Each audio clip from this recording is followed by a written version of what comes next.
Hi everybody, I'm Cynthia here with the green screen. Today we are here in Concord, California. We're here at the press conference for the bill of SB 1157. There's a lot of important people here, so take a look. So we're here to talk about protecting young people. We're here to promote and ask the governor to sign a very important piece of legislation, SB 1157. This bill would fulfill, or at least take a next step to a piece of legislation that was done by then Assemblymember Kevin Shelley from San Francisco in 2000 that put a voluntary program for integrated pest management programs for schools and child care facilities like this in the state of California. This is building upon, as I said, an existing program. 70% of the school districts have somebody now trained to deal with these kind of programs, but less than 40% actually have a program in place. So we feel this is appropriate. The schools will not have to pay for it. The funding will be placed on the manufacturers of these pesticides when they come into the state and they sell them. And we know that these kids are at much greater risk for health impacts from these pesticides and from toxics in the air and in the ground. We know that diseases related to childhood development are increasing, and we also know that there's a good deal of study that lead to the conclusion that better practices on how we use pesticides will help protect young people. First, I want to introduce someone I already mentioned. Susan Junefish is a Contra Costan. She represents Parents for a Safer Environment. She's a public health educator and an environmental health scientist trained at UC Berkeley, and as I said, the director of Parents for a Safer Environment. And we are very thankful for her enthusiasm and her absolute tenacity when it's come to this bill. So with that, Susan. Thank you, Senator. My name is Susan Junefish, and I'd like for you to reflect just briefly on the recent tragic PG&E gas lines fires in San Bruno. Many residents stated that they complained about smelling gas weeks prior to the explosion. Since Parents for a Safer Environment worked to pass a least toxic pest management policy and program in the Moraga School District numerous years ago, I have received requests from communities throughout California asking for help to get their school districts also on board and stop spraying so indiscriminately on the school grounds where their kids play and learn. Often it's a mother of a child with asthma, and she knows that pesticides can trigger asthma. What we experienced is that even though our school district adopted an IPM policy only after accidents were discovered and children were exposed due to a pesticide incident, it still took hundreds of volunteer hours to get an IPM policy passed. Must we wait for accidents to occur before we take action? How much suffering and waste of resources can be precluded by just paying attention and addressing the concerns of pesticides being applied on school campuses throughout California? We know now that very low levels of chemicals could trigger chronic illnesses such as cancer, immune diseases, and perhaps even learning disabilities. Studies have shown that cancer-causing chemicals, reproductive toxins, and hormone disruptors, also called endocrine disruptors, require extremely low levels before they could trigger disease, according to peer-reviewed and published literature. Levels that are thousands of times lower than on the label prescribed on pesticide products have been shown to trigger illnesses in animals and human tissue culture in the laboratory. About 25% of pesticides used at schools and used by contractors are listed as hormone disruptors by the European Union or other research institutions. Our U.S. EPA is currently working to catch up with reviewing hormone disruptors. My name is Linda Mayo, and I'm representing the California State PTA today. Toxic pesticide overuse in schools is a serious problem.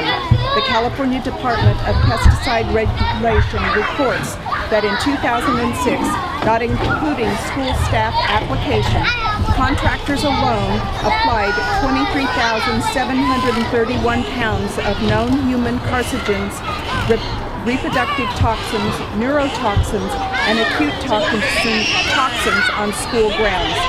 The Center for Disease Control and Prevention found the highest level of pesticides in school-aged children 6 to 11 years of age compared to any other category, with an average of 7 pesticides per child and some at 200% higher than levels in adults.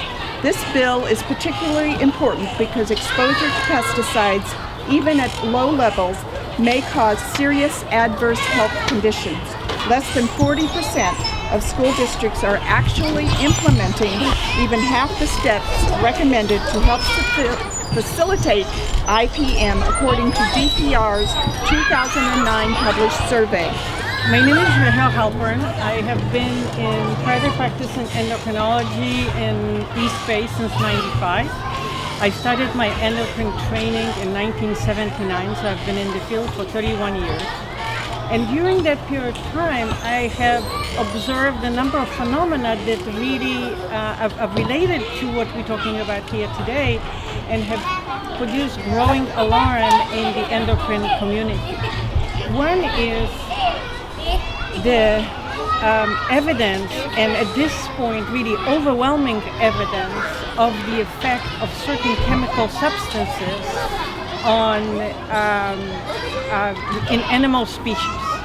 Secondly, a growing incidence of endocrine disorders, in particular certain congenital malformations involving the development of genitalia in boys, premature puberty in girls, where girls as young as 7 or 8 develop breasts and start menstruating, growing rates of obesity and diabetes, hypertension and heart disease, and growing rates of thyroid disorders, as well as certain endocrine-related cancers, specifically breast cancer and prostate cancer. By using pesticides, by using herbicides, and by using fungicides, and it is in the belief and studies done by various members of the Endocrine Society and research in endocrinology, virtually all pesticides and related chemicals are or have the potential of being endocrine disruptors. Hello, my name is Maya Aboud and I'm a community organizer with Pesticide Watch. For too long we have put our children at risk, dumping toxic pesticides such as herbicides and insecticides into their environment and endangering our most important and most vulnerable population.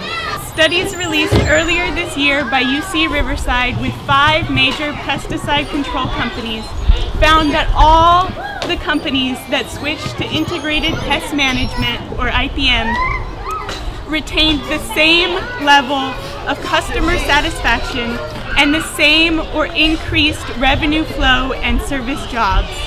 This indicates a win-win for pest control operators to switch from scheduled spraying of toxic pesticides to IPM safer methods that can increase revenue and provide healthier green jobs for their employees. In addition, a report was released March of this year that compared the relative costs of maintaining a typical high school football field using conventional chemical methods and natural organic methods over a 5-year period. The report concluded that the annual cost of maintaining a field using natural products is 25% lower than conventional programs. This study was presented to the New York State Legislature and was one of many supporting documents that inspired the enactment of a new law passed in May that prohibits pesticide spraying on all public school playgrounds in New York State. On behalf of the educational, environmental, health, spiritual, and labor communities, we urge the governor to take a stand on the well-being of our future generation. Please make our schools healthy, safe, and sign into law the economically sensible SB 1157. Thank you. So I've been asked what could teens do to help these kind of bills and help make the planet a safer and better place.